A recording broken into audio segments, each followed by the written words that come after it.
हम लोग मुगल साम्राज्य के बारे में जो विगत सालों में प्रश्न क्वेश्चन आए हैं, राज्य लोक सेवा आयोग या संघ लोक सेवा आयोग, उस पर डिस्कस कर रहे थे। आज उसी में हम लोग मुगल साम्राज्य में जो विगत साहित्य पर जो विगत सालों में प्रश्न आए हैं उस पर चर्चा करेंगे। जैसे गुलबदन बेगम जो बाबर की बेटी थी और हुमायूं की बहन थी, उसने जो है अकबर के कहने पर हुमायूं नामा लिखा था और उसमें अकबर ने कहा था कि बाबर और हुमायूं का जो है इतिहास लिख दो। तो गुलबदन बेगम स्वयं कहती है हुमायूं नामा के प्राकथन में कि हमने जो है अकबर के कहने पर हुमायूं नामा की रचना की है और यह बाबर और हुमायूं का जो हमारे अपनी याद पर जो भी संस्मरण है वह इसमें लिखा हुआ है हुमायूं नामा में। गुलबदन बेगम जो बाबर की बेटी थी। और दूसरा जो इम्पोर्टेंट बात, इसी किताब में गुलबदन बेगम ने कहा था कि बाबर की मृत्यु जो है वह जहर देने के कारण हो गई थी। एक तो ये बात है। एक संस्कृत ग्रंथ है हितोपदेश, संस्कृत ग्रंथ हितोपदेश है। हितोपदेश का फारसी भाषा में जो अनुवाद हुआ है, हितोपदेश का फारसी भाषा में जो अनुवाद हुआ है, वह किताब का नाम है मुफरी अल कुबाल। हितोपदेश का जो फारसी भाषा में अनुवाद हुआ है, एक संस्कृत ग्रंथ हितोपदेश है जिसको लिखे थे नारायण पंडित लिखे थे, है ना। तो उस किताब को फारसी भाषा में मुफरी उल अल कुबाल कहा जाता है। हितोपदेश का जो संस्कृत ग्रंथ है फारसी भाषा में अनुवाद मुफरी अल कुबाल कहा जाता है और इसको ट्रांसलेशन करने वाले थे फारसी भाषा में ताज अल दीन मुफ्ती अल मलिकी। ताज अल दीन मुफ्ती अल मलिकी, ये जो है हितोपदेश का जो अनुवाद किया गया था, ताज अल दीन मुफ्ती अल मलिकी करने वाले थे। ठीक, फिर से सुन लीजिए। हितोपदेश एक संस्कृत ग्रंथ है जिसका फारसी भाषा में अनुवाद मुफरी अल कुबाल ने किया था और हितोपदेश का जो फारसी भाषा में अनुवाद हुआ था, तो पुस्तक का जो नाम है ताज अल दीन मुफ्ती अल मलिकी।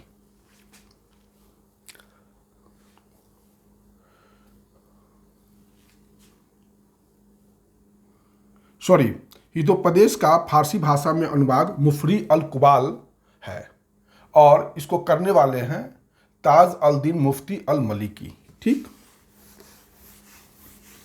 ये पूछता है परीक्षा में, ये 1450 के आसपास हितोपदेश का फारसी भाषा में अनुवाद किए थे आपको ताज अल दीन मुफ्ती अल मलिकी ने, मुफरी अल कुबाल के नाम से। एक किताब, एक केशव दास है, केशव दास हिंदी साहित्य में ये रीतिकाल के बहुत ही प्रसिद्ध कवि रहे हैं, लेखक रहे हैं। तो इनका समय जो है केशव दास का 1557 से लेके 1617 तक, मतलब आप कह सकते हैं कि अकबर के शासनकाल में और कुछ हद तक जहांगीर के शासनकाल में, ये समकालीन थे अकबर और जहांगीर के समकालीन में। लेकिन अगर परीक्षा में पूछा जाए तो ज़्यादा अच्छा रहेगा अकबर के समकालीन केशव दास थे। तो रीतिकाल के कवि थे हिंदी भाषा में। इन्होंने रामचंद्रिका लिखा, रसिक प्रिया लिखा। केशव दास ने रामचंद्रिका और केशव प्रिया नामक हिंदी कविता लिखा। उसके बाद अजमेर राजस्थान में है, वहीं पर अजमेर में किशनगढ़ रियासत है। अजमेर जो कि राजस्थान में है, वहाँ पर एक किशनगढ़ रियासत है। वहाँ के राजा थे सावंत सिंह। वहाँ के राजा का नाम क्या था? सावंत सिंह। सावंत सिंह जो थे ये 17वीं 18वीं सदी में किशनगढ़ रियासत के राजा थे। 17वीं 18वीं शताब्दी में किशनगढ़ रियासत के राजा थे। इन्होंने एक वैष्णव उपनाम लिया था। राजा सावंत सिंह ने वैष्णव उपनाम लिया था नागरी दास। नागरी दास अर्थात राधा का सेवक। राजा सावंत सिंह ने नागरी दास का उपाधि लिया था अर्थात राधा का सेवक। ठीक, इसने कृष्ण की प्रशंसा में, राजा सावंत सिंह ने कृष्ण की प्रशंसा में अनेक छंद लिखे और राजा सावंत सिंह के जो वंशज थे उन्होंने निम्बार्क संप्रदाय को संरक्षण प्रदान किया। उन्होंने निम्बार्क संप्रदाय को संरक्षण प्रदान किया। पूछ सकता है कि किशनगढ़ रियासत के जो राजा लोग थे वो किस संप्रदाय को संरक्षण प्रदान करते थे, तो निम्बार्क संप्रदाय को वो संरक्षण प्रदान करते थे। एक है नस्तालिक।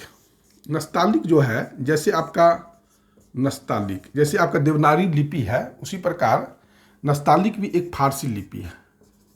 देवनागरी जो है जैसे हिंदी भाषा का लिपि है, उसी प्रकार फारसी भाषा का लिपि का नाम है नस्तालिक। जो नस्तालिक और शिकस्त के एक अच्छे जानकार औरंगजेब, मुगल बादशाह औरंगजेब था। ठीक, नस्तालिक और शिकस्त का एक अच्छा जानकार औरंगजेब मुगल बादशाह था। उसके बाद फारसी भाषा आप देखिएगा, लाहौर में जो है ना फारसी भाषा का काफ़ी शिक्षण, मतलब एक फारसी भाषा का एक बहुत प्रमुख केंद्र लाहौर था। और मध्यकालीन भारत में जो आप कह सकते हैं कि राजकीय भाषा, चाहे मुगलों की जो राजकीय भाषा थी वो फारसी भाषा थी। मुगलों की राजकीय भाषा कौन सी थी, तो वो फारसी भाषा थी।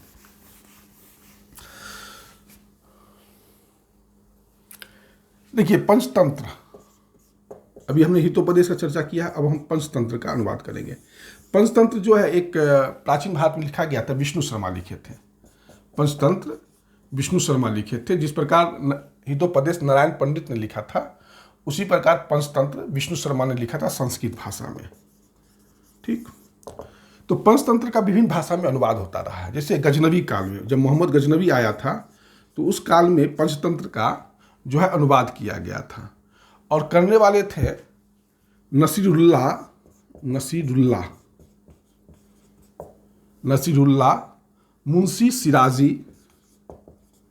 मुंशी सिराजी।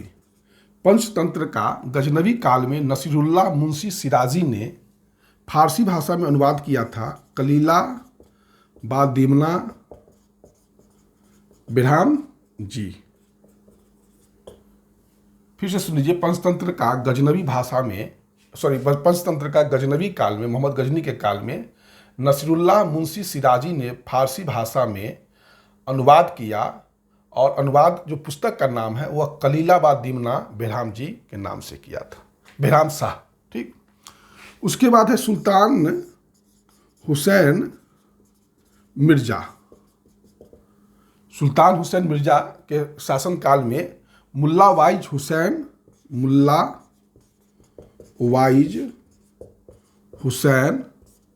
कासमदीद ने जो है अनवर ए सुहाल के नाम से किया। पंचतंत्र का जो अनवर ए सुहेल के नाम से लिखने वाले हैं सुल्तान हुसैन मिर्जा, जो शासक थे, मुल्ला वाइज हुसैन कासमदीद। ये पुस्ता है, थोड़ा सा ध्यान में रखिएगा। और अकबर के समय में अबुल फजल ने जो है पंचतंत्र का फारसी भाषा में अनुवाद किया था यार ए दानिश के नाम से। मतलब आपसे पूछ सकता है कि पंचतंत्र का फारसी भाषा में अनुवाद कलीला व दिमना भी है, अनवर ए सुहेल भी है और यार ए दानिश है। इसको थोड़ा सा ध्यान में देना होगा।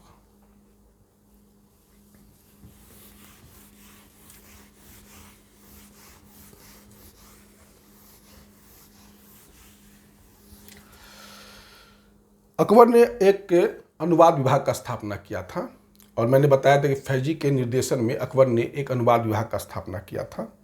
उसमें विभिन्न भाषाओं का, ग्रीक, संस्कृत, अरबी, तुर्की भाषाओं का फारसी भाषा में किताबें जो है उसको ट्रांसलेट किया जाता था, है ना। अब्दुल हमीद लाहौरी शेर शाह के समय में अब्दुल हमीद लाहौरी शाहजहाँ के समय में, मुगल बादशाह शाहजहाँ के समय में दरबारी इतिहासकार थे। और उन्होंने शाहजहाँ के राज्यकाल के बारे में एक किताब लिखा था, इतिहास लिखा था, बादशाह नामा, अब्दुल हमीद लाहौरी ने। अब हम कुछ मुगल काल में जो इम्पोर्टेंट किताब है उसकी चर्चा कर रहे हैं। जैसे निजामुद्दीन अहमद ने आपको एक किताब लिखा था, उस किताब का नाम था तबकाते अकबरी। निजामुद्दीन अहमद ने तबकाते अकबरी लिखा। ठीक, परीक्षा में बहुत बार पूछा जाता है कि निजामुद्दीन अहमद ने जो है कौन सा फारसी ग्रंथ का रचना किया, तो तबकाते अकबरी। उसके बाद है आपका अब्बास खां शेरवानी जो है, उसके किताब का नाम जो था तोहफा ए अकबरी था। ये अकबर के समर्पण में लिखा था, लेकिन इस किताब का नाम तारीख़ शेरशाही भी है। अब्बास खां शेरवानी ने किताब लिखा था तोहफ़ा-ए-अकबरी या तारीख़ शेरशाही। काफ़ी इम्पोर्टेंट किताब है। और उसके बाद हसन निजामी का है ताज-उल-मासीर। हसन निजामी ने ताज-उल-मासीर लिखा, लेकिन ये रचना जो है दिल्ली सल्तनत के समय का है, मुगल काल की ये रचना नहीं है। हसन निजामी की जो रचना है ये आपको दिल्ली सल्तनत की रचना है, ताज-उल-मासीर के नाम से। उसके बाद ख्वांदा मीर। ख्वांदा मीर जो थे कानून-ए-हुमायूं नामक किताब लिखे थे। ख्वांदा मीर काफ़ी पूछता है परीक्षा में, ख्वांदा मीर कौन सा किताब लिखे थे? तो कानून-ए-हुमायूं, हुमायूं, कानून-ए-हुमायूं पूछता है काफ़ी। कानून-ए-हुमायूं का लेखक कौन है? तो ख्वांदा मीर है ना। उसके बाद भीमसेन। भीमसेन का किताब का नाम बताइए? तो नुस्खा-ए-दिलकुशा। भीमसेन ने नुस्खा-ए-दिलकुशा नामक किताब लिखा था। काफ़ी इंपॉर्टेंट किताब है भीमसेन का नुस्खा-ए-दिलकुशा। उसके बाद जो मोतमीद खान है, मोतमीद खान जो है इकबालनामा-ए-जहांगीर, इकबालनामा-ए-जहांगीरी। मोतमीद खान जो है इकबालनामा-ए-जहांगीरी नामक किताब लिखा था। उसके बाद मिर्ज़ा मोहम्मद काजिम।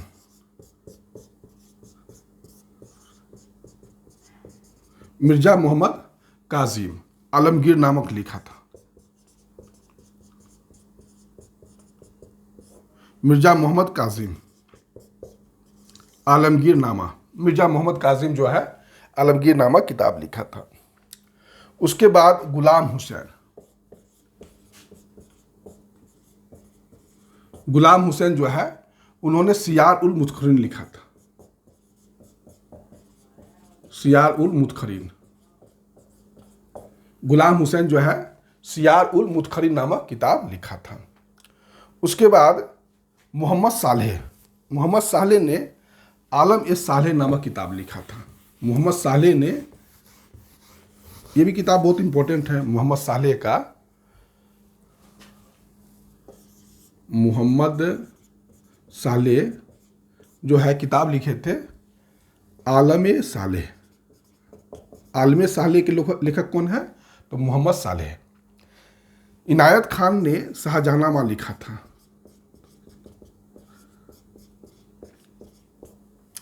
इनायत खान ने शाहजहांनामा लिखा था। और चंद्रभान ब्राह्मण। चंद्रभान ब्राह्मण जो था उसने चहार-ए-चमन लिखा था। चंद्रभान ब्राह्मण ने चहार-ए-चमन लिखा था। तो ये सारा किताब जो है मुगल काल की बेस्ट रचनाएं हैं। और यह किताब मुगल साहित्य पर जो क्वेश्चन संघ लोक सेवा आयोग या राज्य लोक सेवा आयोग में आते हैं उस पर हमने आपको चर्चा किया। अब मुगल काल में कुछ और प्रश्न बनते हैं, पूछे जाते हैं, उस पर हम नेक्स्ट वीडियो में आपसे चर्चा करेंगे। ठीक है, धन्यवाद।